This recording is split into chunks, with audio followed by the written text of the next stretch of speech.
जय हिंद। स्वागत है आपको अपना यूट्यूब चैनल के सर्विस में। आज के वीडियो में लेकर के आए हैं 10वीं क्लास का जो प्रमेय 6.8 है, पाइथागोरस प्रमेय इसका नाम है, जिसका कथन है किसी समकोण त्रिभुज में कर्ण का वर्ग उसके अन्य दो भुजाओं के वर्गों के योग के बराबर होता है। इसको सिद्ध करना है। यह सवाल हर एग्जाम में पूछा जाता है, बोर्ड एग्जाम में, जिसमें 5 नंबर में पूछा जाता है। अगर आपको बनाने आ जाता है, बना लेते हैं, तो 5 नंबर आपके लिए फिक्स हो जाएगा। तो ध्यान से इस चीज़ को सीख लीजिए और मैं सिखा देता हूं आप लोगों को, ताकि आपको एग्जाम में 5 नंबर मिल जाए। तो बिना देर के हुए बनाते हैं इसको, जो कि हम एक त्रिभुज बना रखे हैं। समकोण त्रिभुज कह रहा है तो समकोण त्रिभुज ही बनाया है। ABC एक समकोण त्रिभुज है जिसमें B 90 डिग्री है। B इसका समकोण है 90 डिग्री, ठीक है। इसमें हम लिख लेते हैं पहले जो दिया हुआ है सो। तो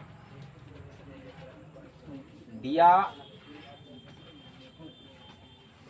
हुआ है कि ABC एक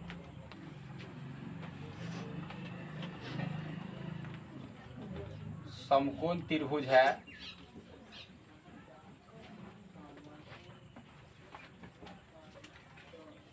ABC एक समकोण त्रिभुज है जिसमें कोण B बराबर 90 डिग्री। तो सिद्ध करना है कि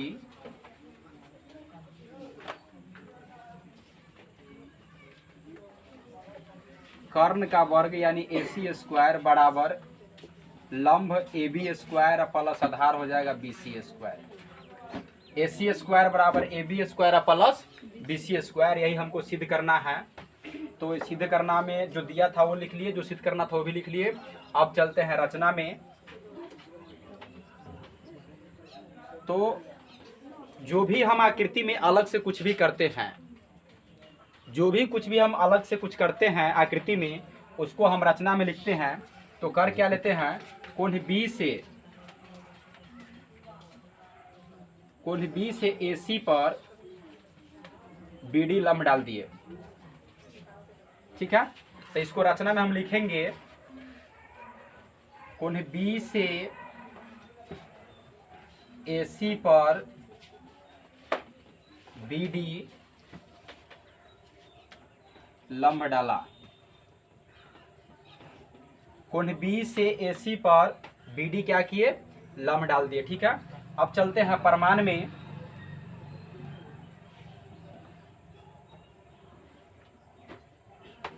तो प्रमाण में क्या करते हैं, सबसे पहले त्रिभुज ABC और त्रिभुज ABD को समरूप कर लेते हैं। तो त्रिभुज ABC और त्रिभुज ADB में इन दोनों को समरूप करते हैं। तो त्रिभुज ABC में कोण B 90 डिग्री है, तो लिखेंगे कोण B, और त्रिभुज ADB में कोण D कितना है, 90 डिग्री, तो कोण D लिखेंगे इसमें, और यहाँ लिखेंगे प्रत्येक कोण 90 डिग्री, प्रत्येक कोण 90 डिग्री का है, ठीक है। पहला हुआ। और उसके बाद त्रिभुज ABC में कोण A, त्रिभुज ABC में कोण A और त्रिभुज ADB में भी कोण A, दोनों में शामिल है, तो कोण A हो जाएगा उभयनिष्ठ। तो लिखेंगे कोण A बराबर कोण A, जिसको लिखेंगे उभयनिष्ठ है। अब दोनों त्रिभुज में दो कोण बराबर हो गए तो तीसरा कोण आपरूपी बराबर होगा। इसलिए हम क्या करेंगे, त्रिभुज ABC समरूप त्रिभुज ADB, जो कि समरूप हो जाएगा ये एंगल समरूपता से, एंगल समरूपता कसौटी से। तो ये हो गया समरूप। आज जब समरूप होते हैं तो इनके संगत भुजा का अनुपात जो होता है बराबर होता है। तो त्रिभुज ABC में लेते हैं ए बी और फिर त्रिभुज ए डी बी में हो जाएगा ए डी, संगत भुजा का अनुपात इसका, तो ए डी होगा। अब बराबर त्रिभुज फिर ए बी सी में लेते हैं ए सी, शुरू और लास्ट को ए सी, और त्रिभुज ए डी बी में लेते हैं ए बी, शुरू लास्ट से आ जाएगा ए बी।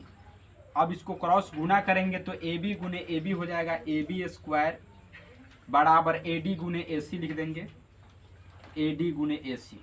इसको हम समीकरण 1 मान लेंगे। अब इसी प्रकार हम लिख सकते हैं यहाँ पर कि त्रिभुज ए,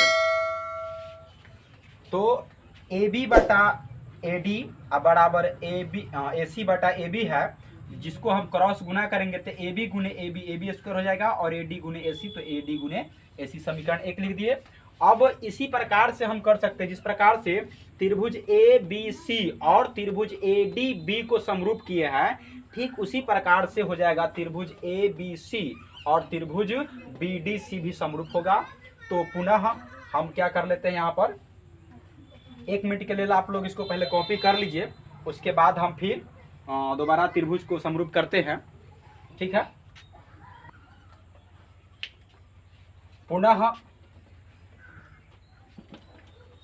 त्रिभुज ए बी सी, त्रिभुज ए बी सी और त्रिभुज बी डी सी में इन दोनों को समरूप करना है। तो त्रिभुज ए बी सी में कोण बी और त्रिभुज बी डी सी में कोण डी, ये हो जाएगा 90 डिग्री, प्रत्येक कोण 90 डिग्री हो जाएगा। उसके बाद त्रिभुज ए बी सी में भी कोण सी है और त्रिभुज ए डी बी में भी कोण बी डी सी में भी कोण सी है, तो कोण सी दोनों में हो जाएगा, कोण सी बराबर कोण सी उभयनिष्ठ, ये दोनों में शामिल है। अब त्रिभुज ए बी सी और त्रिभुज बी डी सी में दोनों का 2 कोण बराबर हो गया, संगत 2 कोण बराबर हो गया, तो तीसरा कोण बराबर हो जाएगा, तो इसलिए दोनों त्रिभुज हो जाएंगे समरूप। तो हम लिखेंगे इसलिए त्रिभुज ए बी सी समरूप त्रिभुज बी डी सी, जो कि एंगल समरूपता कसौटी से, एंगल समरूपता कसौटी से त्रिभुज हो गए समरूप। तो जब समरूप हो गए तो इनके संगत भुजा का अनुपात क्या होगा, बराबर होगा। तो संगत भुजा जब हम उस समय लंब ले लिए हैं पहले, तो अब आधार की बारी है, तो आधार लेंगे, तो आधार इसमें है BC, तो BC और इसका आधार हो जाएगा DC, तो BC बटा DC बराबर फिर क्या करेंगे, शुरू और लास्ट, तो AC बटा शुरू लास्ट, इसका हो जाएगा BC, क्रॉस मल्टीप्लाई करेंगे इसको, तो BC गुने BC हो जाएगा BC स्क्वायर बराबर DC गुने AC, तो लिखेंगे हम DC गुने AC, इसको समीकरण 2 कर लेते हैं। अब क्या करेंगे, समीकरण 1 और 2 को हम जोड़ लेंगे, तो यहां करते हैं समीकरण 1 + 2 से। तो समीकरण 1 में